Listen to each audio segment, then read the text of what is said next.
Well, we are here at D23 Expo. This is a crazy event with thousands of people showing up, particularly at the launch of the 100th anniversary of the Walt Disney Company. So a big part of these expos is the imaginative creations that guests have as they bring a cosplay to the Disney realm.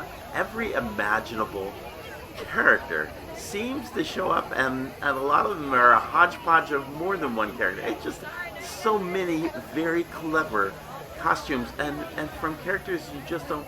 I mean, when's the last time you thought about dressing up as Madame Medusa from The Rescuers? It's that crazy. You see many of them. They team up. Shang-Chi. I saw several of them getting together for a photo. Some of these costumes, like the genie you see in the video, they're kind of better than the actual costumes you see that Disney puts together.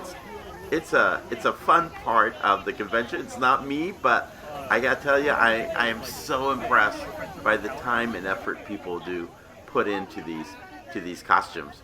From here we go on into the show floor, and probably the first thing you want to check out after you've waited so long in line is the D23 Lounge, because your feet are going to hurt by the end of this experience. There were thousands. I managed, having done this many times. By the way, this is the marketplace we're coming by right now. We'll come back to that place in a few minutes. And but what having attended several of these expos before, I determined I was not going to get out of there early and just simply stand around and wait. Fortunately, my Lyft ride dropped me off in a particular corner that allowed me to get through security with only like 12 people in front of me, and to the front door with only 20 people in front of me, when thousands of people, literally thousands of people, were behind us. It was just a lucky case. By the way, we're passing by the Amazon. You know, Disney is thinking about doing something similar to Disney Amazon Prime, but in this case, Amazon is actually represented here at the expo, and in fact, it was one of the most popular booths because people lined up to go to one of these spinning wheels where they would win a prize, and they had some really fun, nice prizes that largely, some Funko, but largely celebrated Disney princesses, and didn't get a chance to really explore that exhibit, but it looked very engaging. What we're here is, we're at the entrance of Walt's plane, Mickey 1, and they anticipate a lot of people coming to see this particular thing, and it is definitely worth it. Let's go in and check it out. You'll see here that the same plane that would sit in the back of the studio lot at Disney's Hollywood Studios has been lovingly recreated and beautifully lit. I mean, before it was just kind of sitting, fading in the sun in the back lot. Here, it just sits beautifully and has been positioned nicely, been refurbished. Now, the exterior has been refurbished, not the interior. And it's not intended that the plane's ever going to go back into the business of flying. But it is probably one of Disney's biggest props in its archives now. And with that, they have a series of exhibits kind of showcasing what the interior of the plane looked like, what the seats look like. It seems kind of pretty small to me. There's a video showcasing a Kurt Russell movie from the 70s. Lots of little details from the plane and from the experience of flying. It's really a great exhibit, the way they've put together lots of photos. Of course, it played a major role in the New York World's Fair, and so people have taken photos of themselves in front of the plane and so forth over the years, and it's just a really well done exhibit, and people are lined up to get their photo formally taken in front of Mickey 1.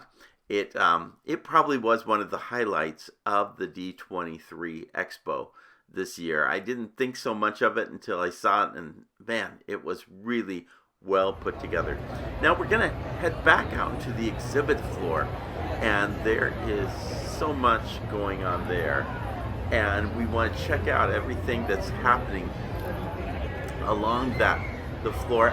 I love Disney Editions. They have got a number of books for sale. My fault, mea culpa. They had Dick Nunes' new book out. I saw it on the first day. I thought I'll come back and get it so I don't have to carry it around.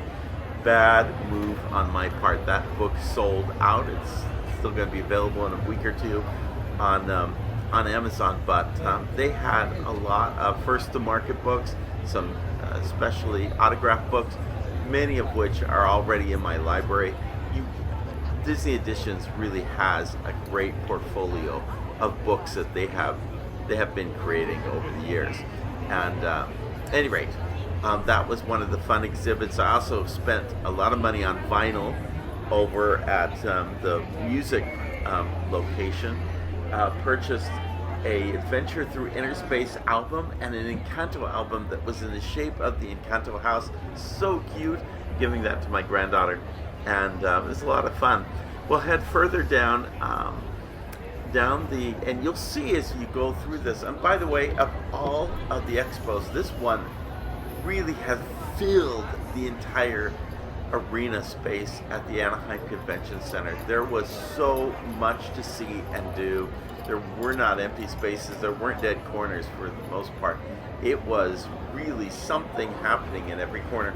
Along this boulevard, you'll see that a lot of stores, shops that specializes in Disney collectibles and other kinds of merchandise are gathered along here, and they're selling their retail throughout this experience, and a lot to see here. And then what we're going to see shortly is, as we turn the corner, that same marketplace that I talked about earlier, well, you can actually get a virtual ticket. By the way, there's some Zootopia figures, lots of places to take photos while you are at the convention, which makes that a lot of fun.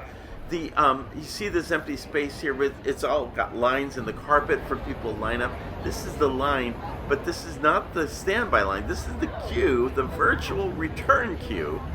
And you could be waiting for 30, 45 minutes with a virtual queue to reservation to return to actually make the purchase.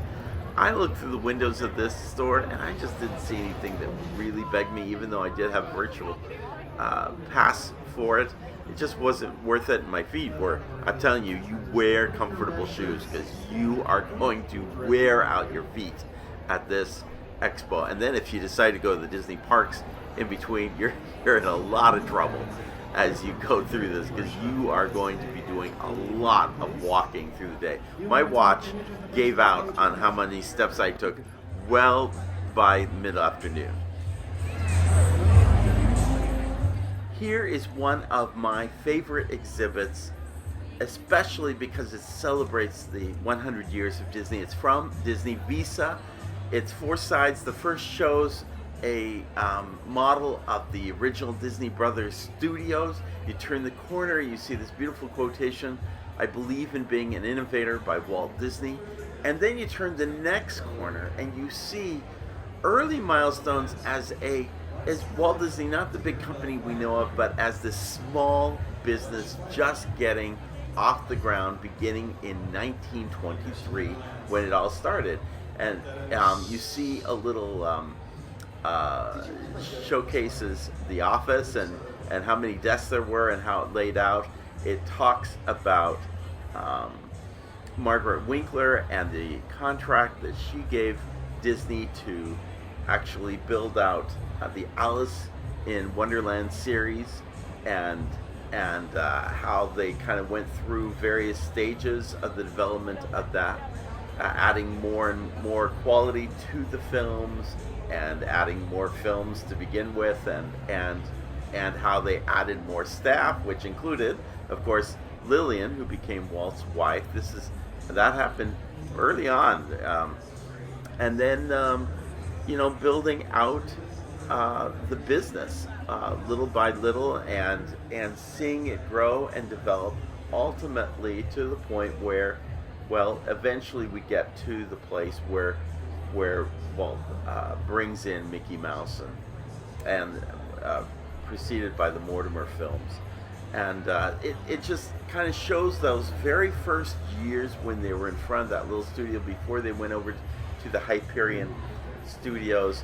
And in fact, that's the last part of this little milestone thing, is Big Dreams, Bigger Space, as they move to Hyperion. So, and then as you round the corner, they give you another example of how Visa is working with small businesses to help them get their start and be successful.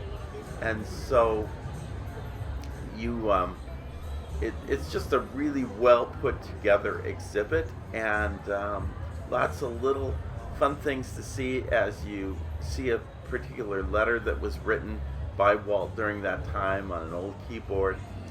The story that they showcase on the fourth panel has to do with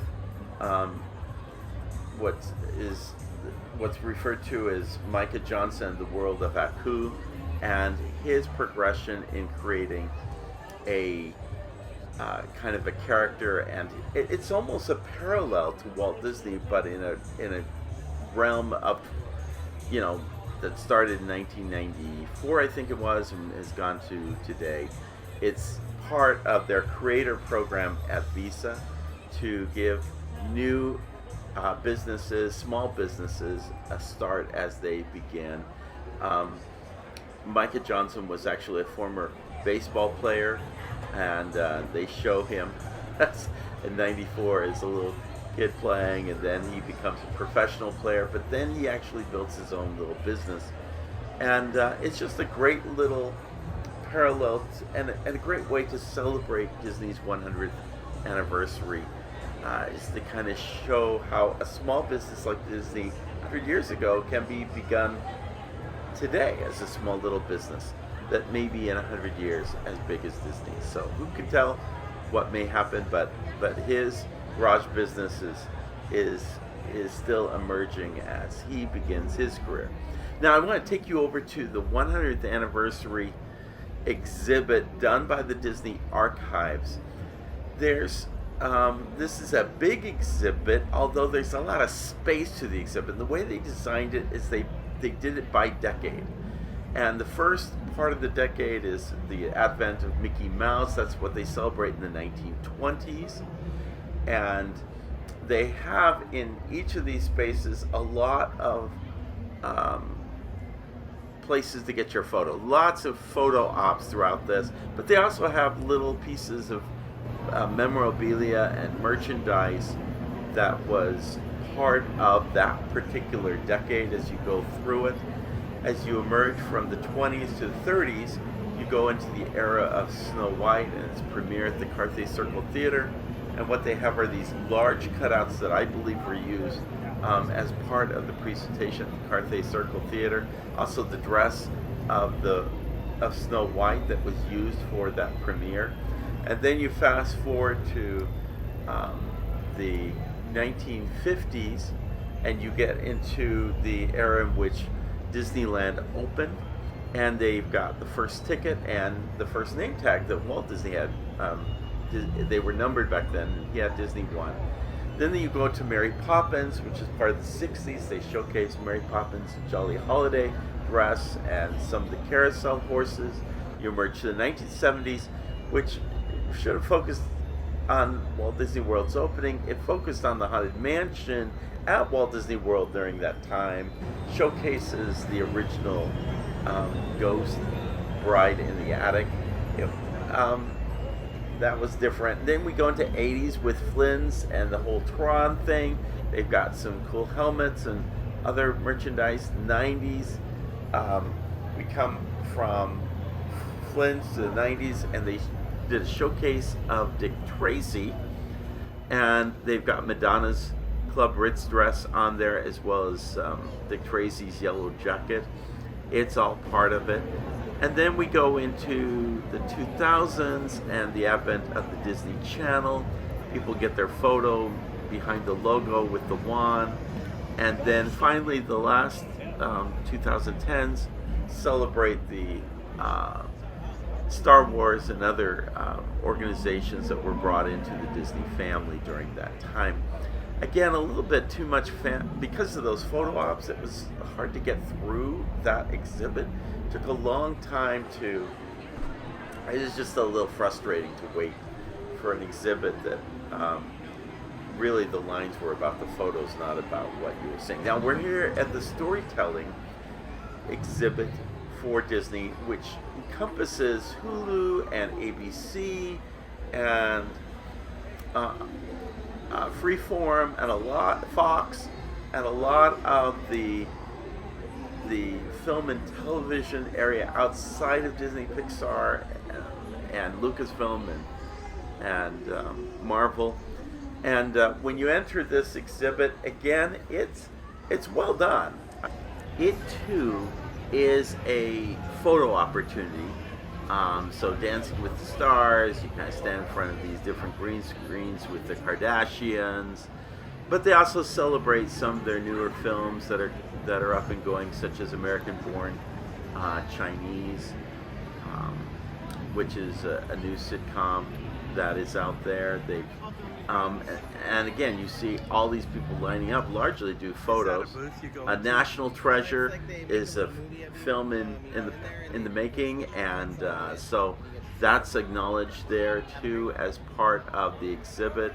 Abbott Elementary is stand in front of the school bus for Abbott Elementary, and I think the Kardashian line may have been the longest line of all of them. Cruel Summer was another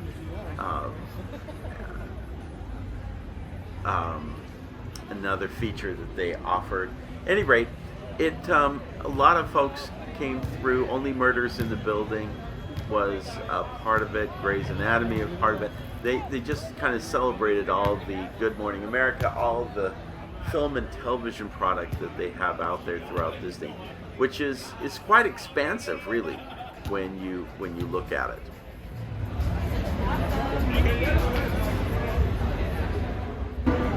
One of the best little presentations I saw was at the Disney Plus Innovation Lounge, which actually had a team of people who talked about ways in which Disney is exploring, through its film and television properties, the use of the metaverse.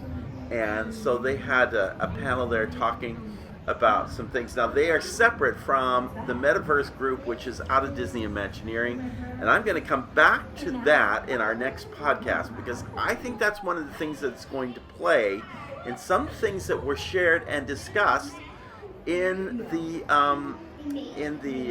theme parks presentation that Josh Giamaro did. So make sure you are part of that and you have a chance to check that out. That will be our next podcast later this week.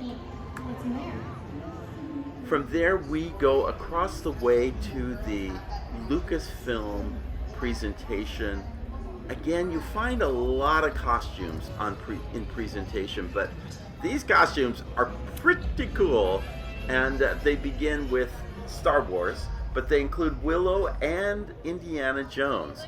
And when it comes to the Star Wars universe, they've covered it all, starting with Boba Fett and his outfit, and as well as his sidekick, and then we see other Star Wars characters that have shown up recently on Disney Plus, to include those who are part of The Mandalorian.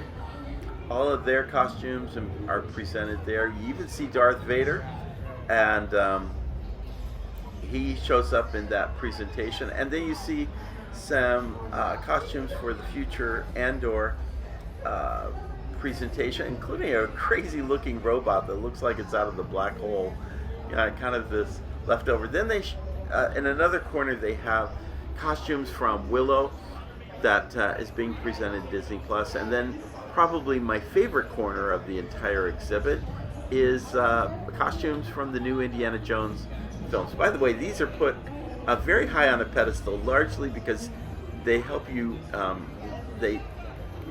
It makes the character look taller than if it were down at your level, because you'd realize all these actors are usually much shorter than you think they are on screen. But anyway, the villain's costume, the heroine's costume, Indiana Jones' costume, some pictures, photos showing what the exhibit is looking like.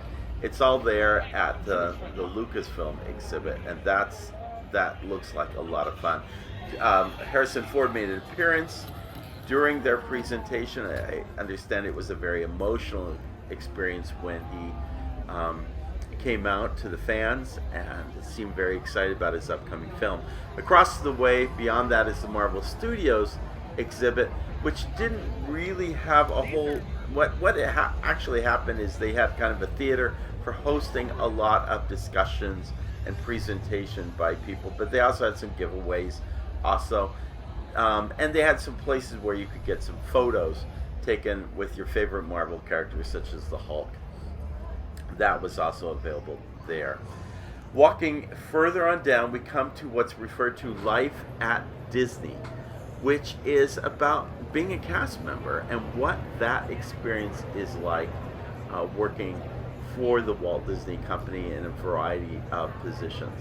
And so they kind of overview that, give you a little name tag as you come in, a Disney cast member name tag that they write your name down on, and they showcase many of the different kinds of cast members and many different trades or jobs or roles in the organization, what that looks like. They also talk about Disney volunteers and what work they are doing.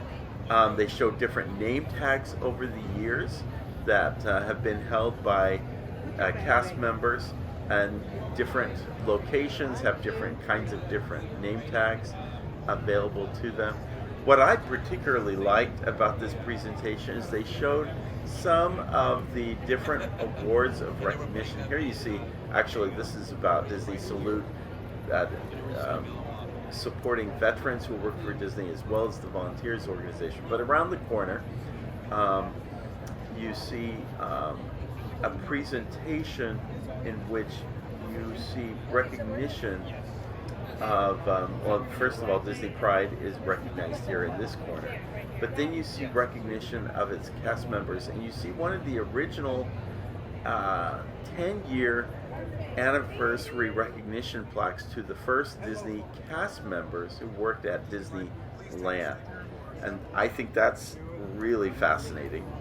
And then they also show awards that are given to cast members, specialty awards that are given to cast members who have worked with Lucasfilm. There's a little tiny R2-D2 and a kind of C-3PO Oscar-looking statue.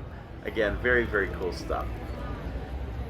I think one of the important things to see in this visit to the show floor is just the expanse and breadth of the Disney organization. Here we're passing by ESPN Plus.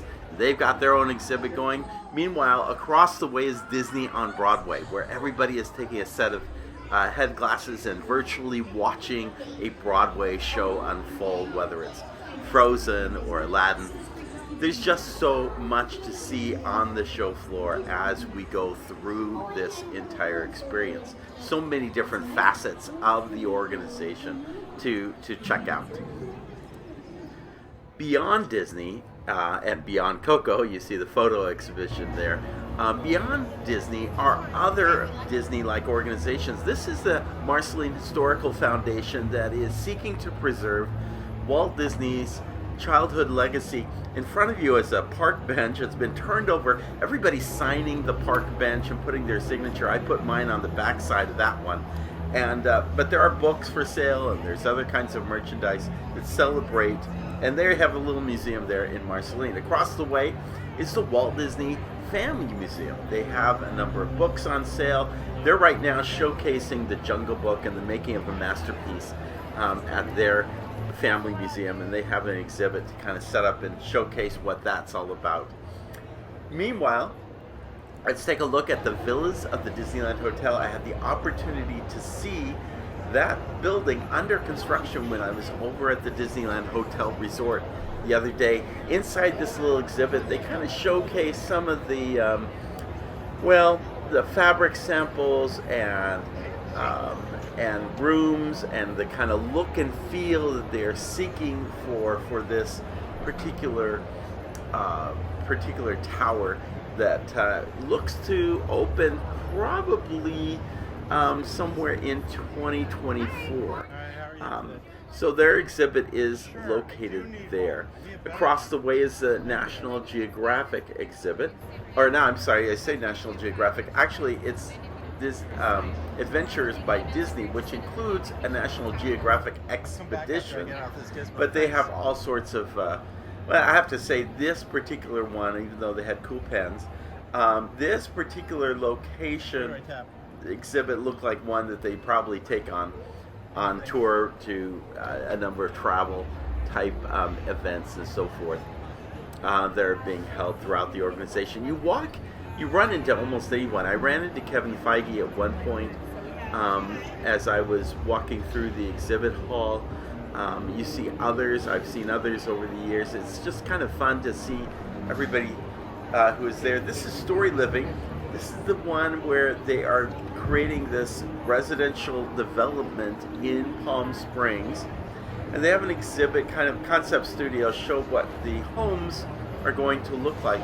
Now, if you go back a number of podcasts, I talked about this, and I talked about the fact that I thought it was kind of inappropriate to be putting a big crystal water lagoon in the middle of this residential community when California and Arizona and other Southwest states are undergoing major droughts.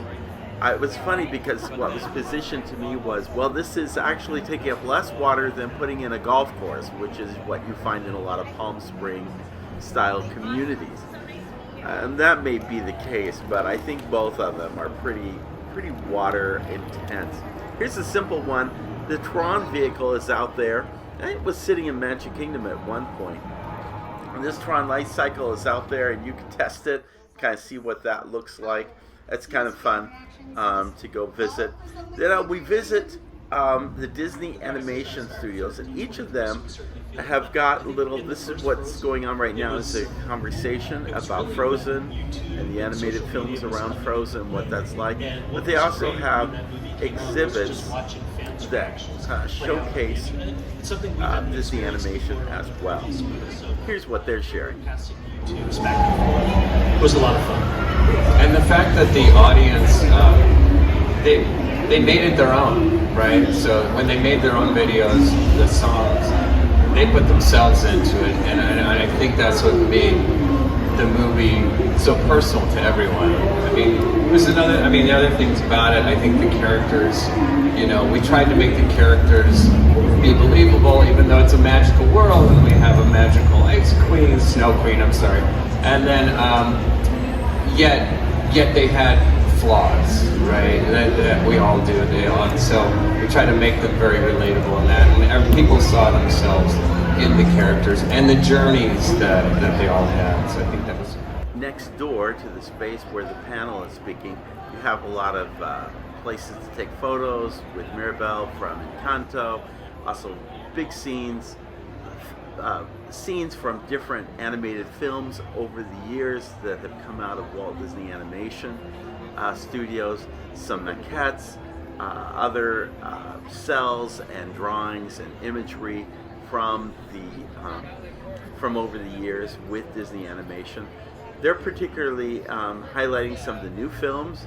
Iwaju, I think, is the appropriate name for one of those films that is coming out, they've got a timeline. They've got a couple of timelines that shows all of the animated films and when they've come out over the years. Little exhibit again with Jungle Book going on, the music of Disney, and that role that it's played with the organization over the years. And so there's a lot to see here as you go through this exhibit. They also featured Strange World, which is a new animated film that is coming out very shortly. and then they had an animator's desk nearby where you could. I thought it was well presented. It showed pencil art being created, and how that takes shape as somebody is trying to create those sketches. Really a very cool exhibit, and a lot of fun to see. Now here is a place I could get lost in for hours, because this is where all of your favorite merchandise, well, not merchandise so much, but Disneyana type, eBay kind of merchandise can be purchased. Old cells from Disney animated films, props that can be found in the theme parks, pins going way, way back, brochures and books and toys, lots of toys. If you have a favorite toy going back 40 years ago, you can find it here.